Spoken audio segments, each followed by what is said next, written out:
தமிழீழ விடுதலைக்காய் தம் இன்னுயிர்களை ஆகுதியாக்கிய மாவீரர்களையும், தமிழீழ விடுதலைக்காய் எரிந்து சாம்பலான தமிழகத்து உறவுகளையும் நெஞ்சில் நிறுத்திக் கொண்டு 1976ஆம் ஆண்டு வட்டுக்கோட்டை தீர்மானத்திலும் 1985ஆம் ஆண்டு திம்பு கோட்பாடுகளிலும் 2003ஆம் ஆண்டு தமிழீழ விடுதலை புலிகளால் முன்வைக்கப்பட்ட இடைக்கால தன்னாட்சி அதிகார சபை வரவிலும் 2013ஆம் ஆண்டு நாடு கடந்த தமிழீழ அரசாங்கத்தால் முரசறையப்பட்ட சுதந்திர சாசனத்திலும் உறுதி செய்யப்பட்டுள்ள ஈழத் தமிழர்களின் அடிப்படை உரிமையான சுய நிர்ணய உரிமையின் அடிப்படையில் பொது வாக்கெடுப்பை நடாத்த கோரி எதிர்வரும் 9ஆம் தேதி மெல்பர்ன் நகரில் ஃபெடரேஷன் சதுக்கத்தில் நடைபெறவிருக்கும் பொங்கு தமிழ் நிகழ்வுக்கு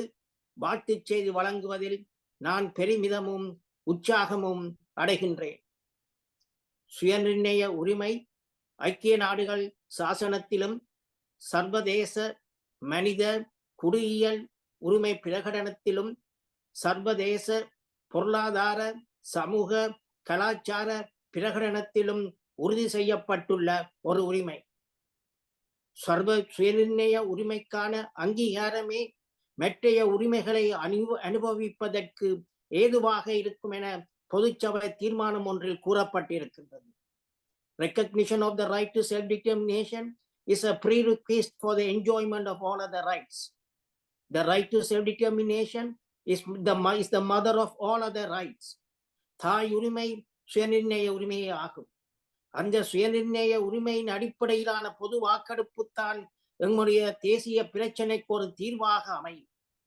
சுயநிர்ணய உரிமையின் அடிப்படையில் அந்த இன மக்கள் அந்த நாட்டு அரசியலில் காத்திரமான பங்கினை வகிக்காவிட்டில், காத்திரமான பங்கினை வகிப்பதற்கு அங்கு அரசியல் வெளி இல்லாவிடில் அந்த இனம் பிரிந்து சென்று தனிநாடொன்றை அமைப்பதற்கு சர்வதேச சட்டத்தில் இடம் உண்டு.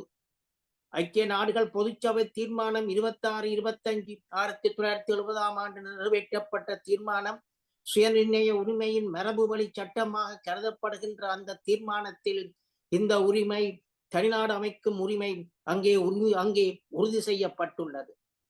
மேலும் கனடா கோபெக் தீர்ப்பில், கனடா உச்ச நீதிமன்றத்தின் கோபெக் தொடர்பான தீர்ப்பிலும், ஆப்பிரிக்க மனித மக்கள் தீர்ப்பாயத்தின் கண்டங்கா தொடர்பான, கெமரூன் தொடர்பானவும் கண்டங்கா தொடர்பானவும் வழக்கு தீர்ப்புகளின் அடிப்படையிலும் அடக்குதலுக்கு உள்ளாக்கப்பட்ட ஒரு இனம், பாரிய மனித உரிமை மீறல்களுக்கு உள்ளாக்கப்பட்ட ஒரு இனம், இன அழிப்புக்கு உள்ளாக்கப்பட்ட ஒரு இனம் தன்னுடைய இருப்பை பாதுகாப்பதற்காக தனிநாடு அமைக்கும் உரிமை அங்கே உறுதி செய்யப்பட்டுள்ளது. இன்று ஈழத்தமிழ் மக்கள் ஆகிய நாங்கள் சுய நிர்ணய உரிமையின் அடிப்படையிலும், இனப்படுகொலைக்குள்ளான இனம் ஈடுசை நீதியின் அடிப்படையிலும், காலனித்துவர்கள் இலங்கையை விட்டு சென்ற பின்னர் அந்த இறமை திரும்பி வந்த அடிப்படையிலும், ரிவர்ஷன் டு சாவரனிட்டி, இந்த 3 அடிப்படையிலும் நாங்கள் இன்று எங்கள் போராட்டத்தை தொடர்ந்து வருகின்றோம். அந்த போராட்டத்துக்கு இந்த பொங்கு தமிழ் நிகழ்வு வலு சேர்க்கும் என நான் நம்புகின்றேன். 2001ஆம் ஆண்டு ஈழத்தில் பல்லாயிரக்கணக்கான மக்கள் மத்தியில் நடைபெற்ற பொங்கு தமிழ் நிகழ்வு தமிழீழ விடுதலை போராட்டத்தில் ஒரு முக்கிய அம்சமாக, முக்கிய அத்தியாயமாக அமைந்துள்ளது. அன்று அந்த பிரகடனத்தில் தமிழீழ விடுதலை புலிகளே தமிழ் மக்களின் உண்மையான பிரதிநிதிகள், ஒத்தன்டிக் ரெப்ரசன்டேட்டிவ் என்ற அந்த பிரகடனமும், தமிழீழ விடுதலை புலிகளுடன் பேசியே தமிழ் தேசிய பிரச்சனையை தீர்க்க வேண்டும் என்ற அந்த பிரகடனமும், பின்னர் நோர்வேயின் அனுசரணையுடனான சமாதான பேச்சுவார்த்தைக்கு ஆன முக்கிய காரணிகளில் ஒன்றாக அமைந்தது. அந்த வகையில் இந்த பொங்கு தமிழ் மெல்பர்னில் நடைபெறும் இந்த பொங்கு தமிழ் நிகழ்வும் ஒரு முக்கிய, எங்களுடைய போராட்டத்தில் ஒரு முக்கிய காரணியாக அமையும் என நான் நம்புகின்றேன்.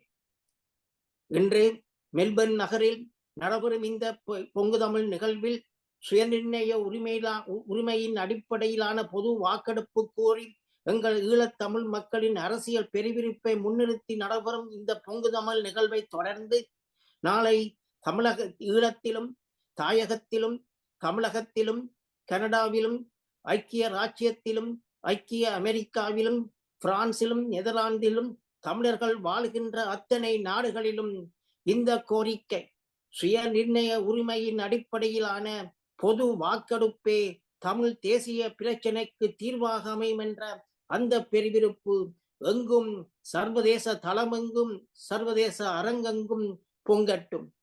தமிழரின் தலைவிதி தமிழரின் கையில், தமிழரின் தாகம் தமிழீழத் தாயகம்.